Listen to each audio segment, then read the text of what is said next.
Let's bring in for a moment to talk about the war as it stands. Jamil Jaffer is the founder and executive director of the National Security Institute there at George Mason. We also have Aaron David Miller. Welcome, Aaron. Of course, a former Middle East analyst and negotiator for the State Department. There's a couple of things. Jamil, I'll just let you go first on this. I mean, the president's point there at the end about drones and missiles. I mean, I know just anecdotally here in Dubai, where I am, there were far more drones and missiles fired in and mostly intercepted yesterday than today. So the numbers have gone down. What would you say about the war effort and where it stands? Well, look, I certainly think the U.S. and Israel have taken a significant chunk of Iran's drone and ballistic missile capability out. Israel had previously hit their engine-making capabilities, so we knew there had already been a reduction in their ability to refresh those supplies. The question is, how many more do they have stored up? What do they have in those tunnels?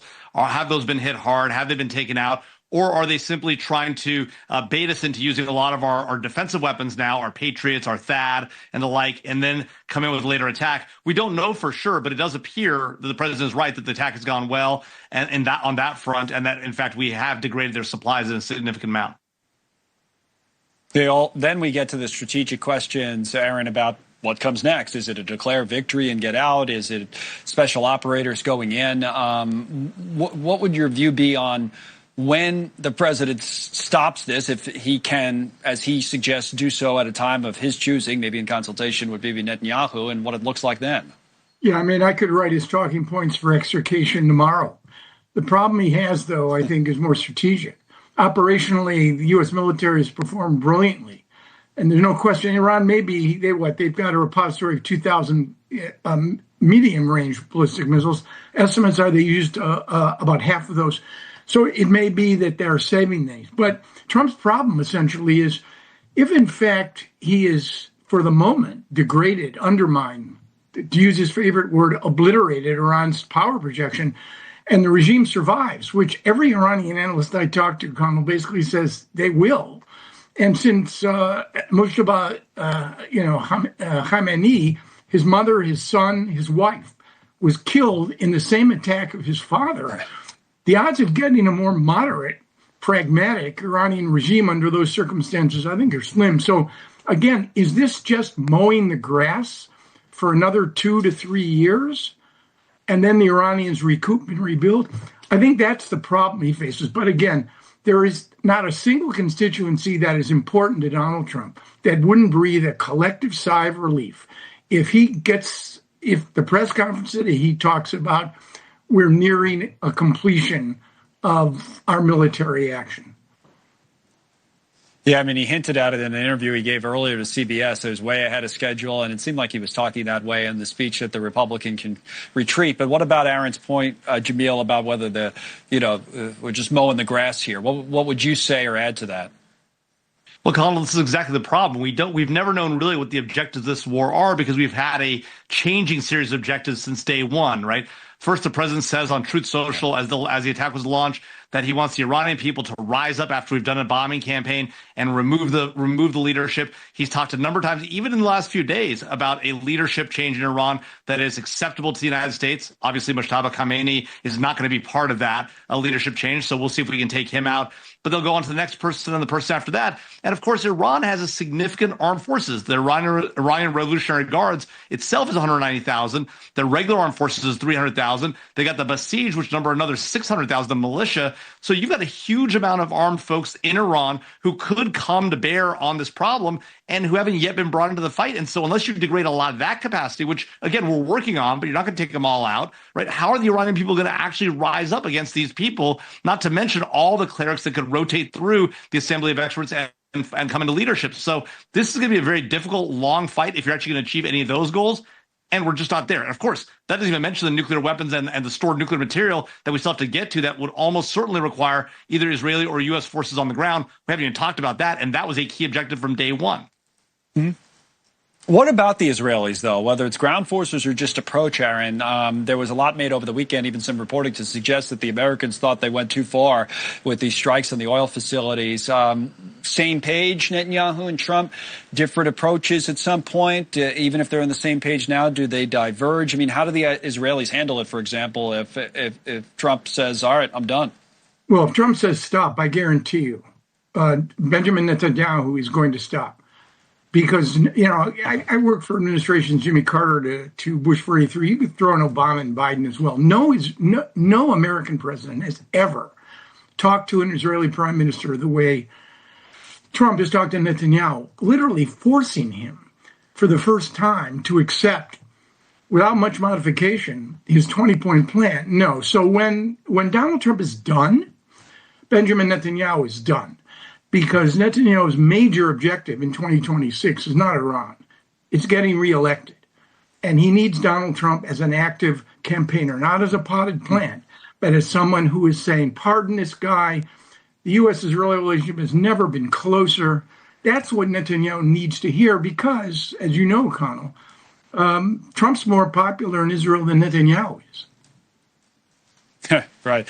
Just to follow up on that, Aaron, for a moment, it is interesting to hear you catch it that way, and it does make a lot of sense, but only interesting in the context of all the storylines going in, that it was Netanyahu who had pushed Trump in or who had called him up and said, I know where the Ayatollah is, and that's why the war began.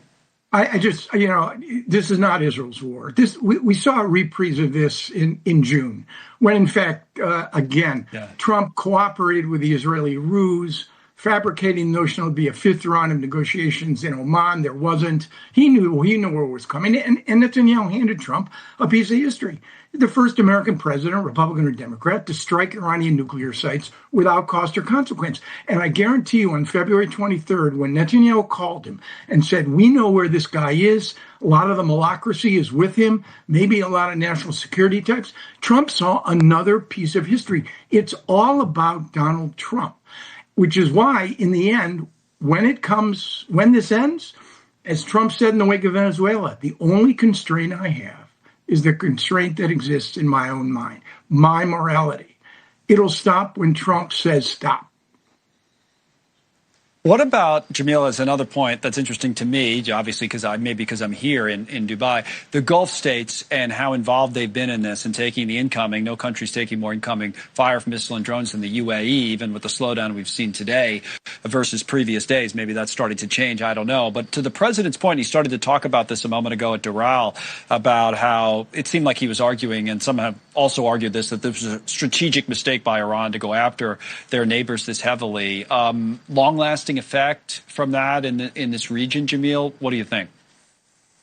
Yeah, no, look, I mean, these are countries that had always been concerned about Iran and its malign influence in the region, support of terrorist groups like Hezbollah, Hamas, Palestinian Islamic Jihad.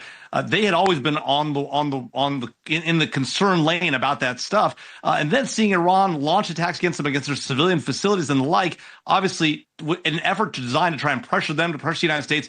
It did not work. It was a total failure, a huge strategic mistake by Iran. They ultimately apologized for it and then kept attacking. The president of Iran goes on TV, says, I'm sorry we did that. We're not going to do it again unless you're launching attacks from your territory, and then continues to do it unabated. And so I think the president is exactly right. This was a huge mistake by Iran to go after the Arab countries. They were already in it for us, and now they're clearly solidified in their views, even though publicly, they indicated their territory wouldn't be used or the like. A lot of them did allow their territory to be used. And in fact, as some newspaper reports have suggested, some are actively advocating for the attack against Iran. Pardon me. Yeah, that apology came in, and there was a drone explosion right next to the airport that we flew into yesterday, almost simultaneously at the same time as the apology. But Aaron, your view on the Gulf states, how they've handled this conflict and how they're set up after. Right, Connell, you're sitting there at ground zero. Here's my point, and Jamil makes some very powerful points, and he's right. But geography in this region, geography is destiny, and proximity means vulnerability. No matter how this ends, the Gulf states know one thing. They're faced with an asymmetrical, very aggressive, hardline Iran. I mean, lessons learned, more dependent on the United States than ever, but we're not going to be able to save them. And I think that means at some point, somehow coming to terms with whatever the new reality is over time in Tehran. I don't know if you've seen any reports on Gulf offensive operations against Iran. I saw a report that the Emiratis were striking, but I don't know if that's right. I don't know if Jamil has heard anything about that, but that would be an indication of real commitment. If in fact, not just passive presider over American bases, but they are actually now in the fight, striking Iranian targets. The Emirates have the capability to do that alone among Gulf militaries. I haven't seen anything beyond rumor, Jamil, that suggests that it's anything but defensive operations, which, by the way, have been impressive numbers-wise. They're intercepting just about every drone that comes in, which does make people feel a little bit better here in places like Dubai, even though they're still on edge. But is there anything, Jamil, before we go, you would add to that? Only that we saw the Egyptian foreign minister over the weekend call for an Arab coalition to come together, an Arab defense force to be assembled. So we'll see if that happens. That's been talked about for a long, long time. It's never really come together. We'll see if this causes that to come together as the U.S. pulls back to Aaron's point accurately that the U.S. can't defend them. Maybe they'll find a way to come together as through the GCC or another organization to defend themselves. Jamil Jaffer, Aaron David Miller, always appreciate both of you. Thanks for coming on together tonight. Thanks, Connell. As we wait for the president at that news conference. Thank you very much. We'll see you.